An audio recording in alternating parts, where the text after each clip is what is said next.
Alright, it's yet another day. We had a great time at Leadville, and we are working hard. We're working this hole. We're testing as we go, and we're testing the different types of material as we make our way through it, and we're getting, nice results. So anyways, I ran the small sluice for a little test run of what we've got going on, and we got this kind of stuff. And as you swirl, look, you see more and more of it.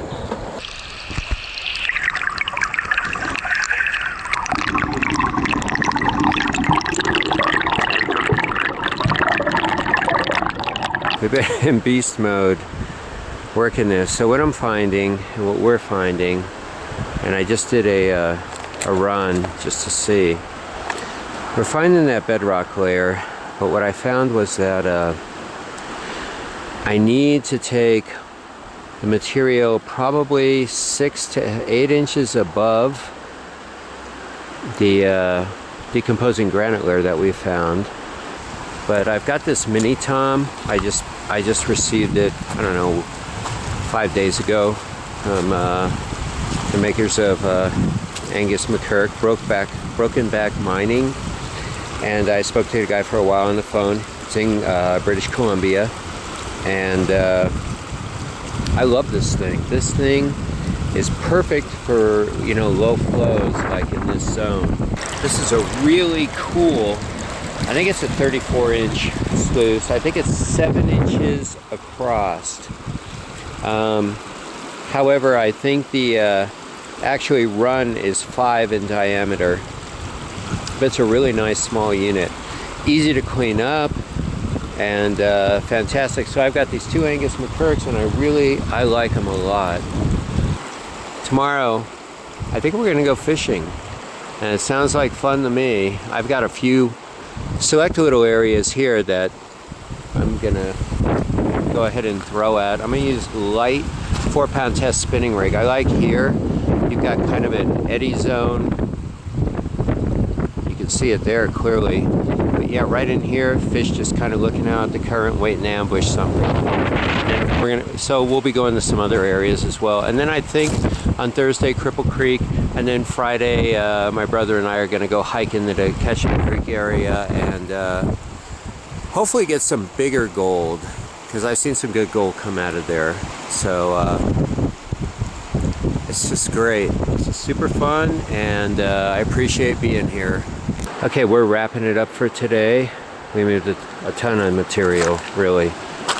So all this material that we've moved, everything was less than 20 mesh. And then, right at the end here, the one piece out of all that material that is greater than 20 mesh and was captured in the screen. Hilarious. Alright, so we're doing the final sluice cleanups of the day. This is from the big sluice, but there's the one greater than 20 mesh. But if you look closely, there's a lot of black sand captured in it. But there's gold all over the place, and as we swirl, just more and more is revealed.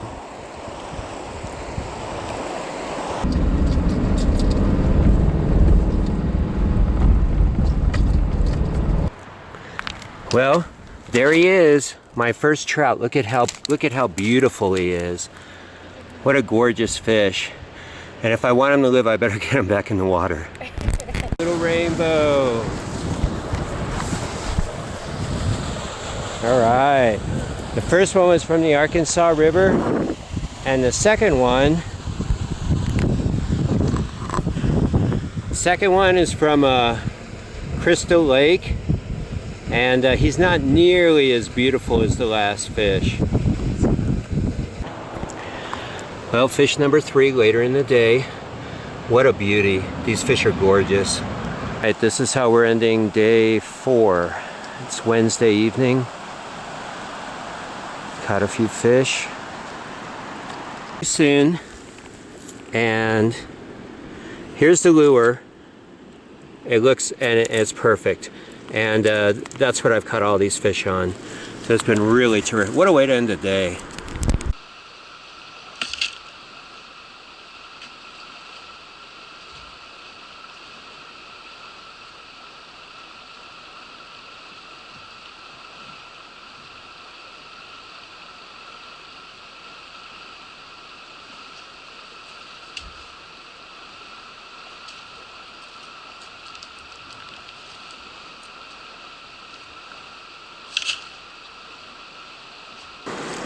Alright, this is our test run of a half a bucket, and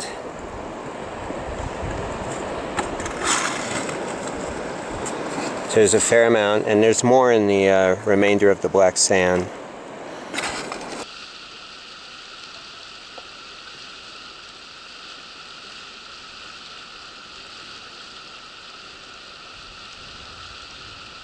Alright, well, I think Saturday we leave. Today is Thursday. So we just decided to continue in this hole. Our values are pretty good, and we're on this bedrock layer. Basically what we've been doing, my brother and I are coming this way. He's going that way into the bank. Of course, as we go up the bank, that decomposing granite layer is a little closer to the surface, so there's kind of a rise. And in here it was fairly shallow when it seems it was running through these rocks. It probably eddied to some degree through here.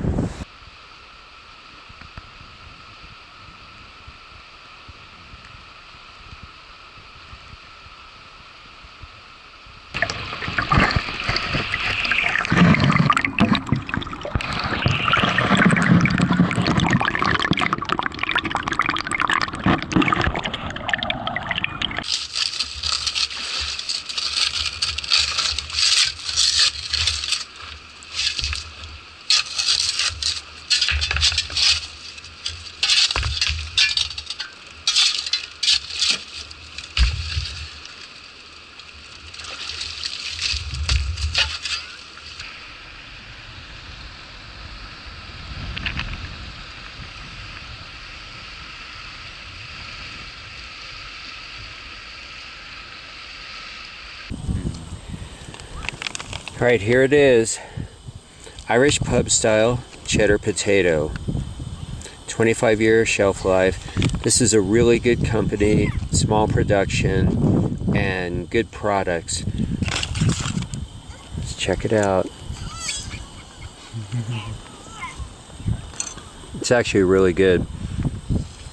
And the thing about it that I like is the only other one that I've reviewed and kind of looked at was a Mountain House. This does not have nearly as much sodium. Our campsite.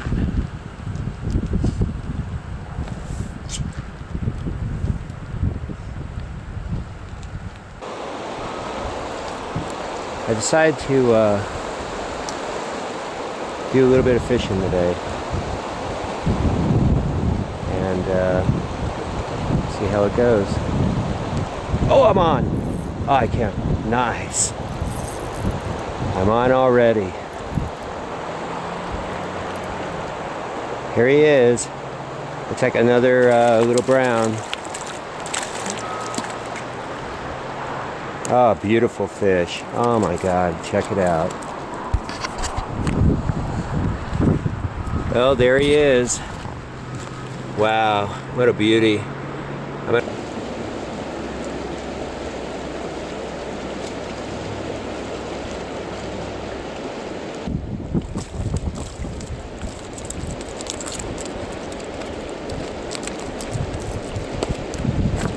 Oh shit.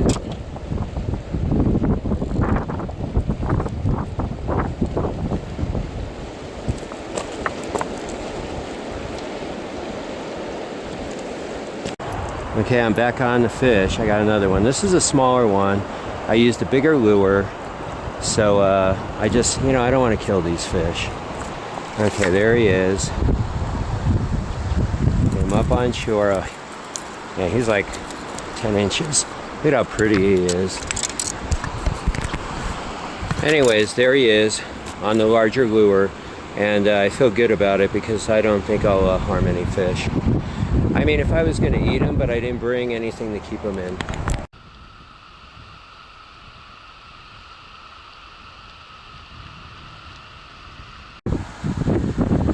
All right, I thought I'd show you where we were. First of all, it's beautiful here. So you've got great scenery, but just so you're aware, I mean, you saw the fishing. I got 6 fairly quick fish. It's Clear Creek fishing access, and Clear Creek feeds into the Arkansas here. Now, if you come during the off season, you may very well be the only person here. You know, as I am today. I saw this cabin, and I thought, well, I'd at least have a look at it. You know, there was mining going on here. This looks like in the thick of it. Let's see what we can see in here. Well, we got the exterior. It's pretty rudimentary. Wow. Well, they had a modern refrigerator, so this home was occupied for quite some time. Kind of neat. Got another one. And he inadvertently hooked himself. Look at that. He hooked himself. That's awesome. But he did strike the lure, so.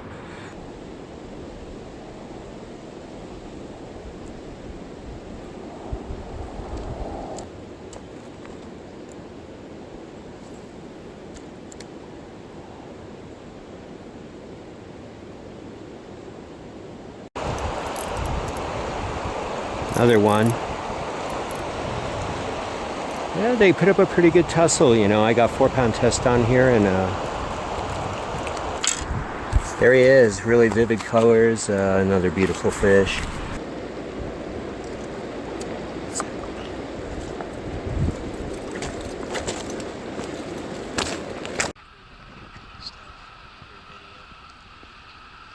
All right, go ahead and release.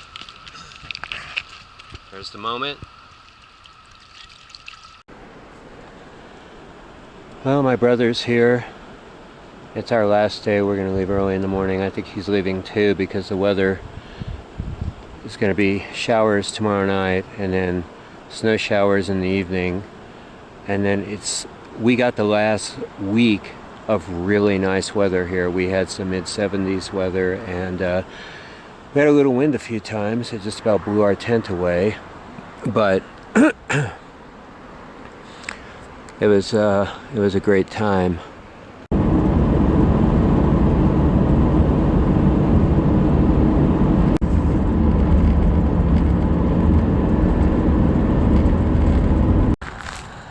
Wow, would you look at this? Attack of wild turkeys. Yeah, these are really young birds here. Look at them, they fear nothing. I better protect my rice and food here. They'll go hog wilding. Look at them. That's so cool.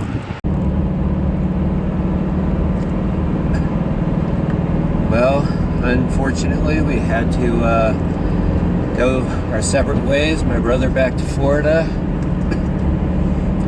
Night Arizona. It was a super fun time. All right, well, I got home last night. Had to do quite a detour, and but glad to be home. Anyways, I finally got some damn eggplant growing this late in the freaking year, and I'm getting ready to plant my beets for the winter, and I'm getting ready to do the extraction, the final cleanup. 20 buckets, 20 mesh, screened it while I was out there. Just enough dawn, and I put warm water in the unit. And then my crazy brother, at 6 a.m., we left yesterday at, I don't know, 5 o'clock in the morning, 4:30, 5 o'clock in the morning. he shows up at my parents' house in Pensacola, Florida. He's just down the ways in an hour and a half. And so he drove straight from Buena Vista to Pensacola, Florida. That's a hell of a ride. Well, the unit's working pretty well. I'm still getting a little black sand. After the initial run, I started to get a little bit of black sand in there with it. So what I did was, my kids got me this gold claw, and I found a use for it, and I think it's killer. And the reason is because if you look at this, it's got these like super mega fine riffles, right?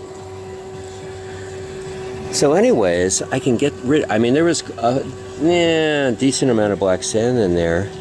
But these tiny, super fine riffles actually capture that finer gold. And so it allows me to recover it more easily without going, you know, completely mad over it.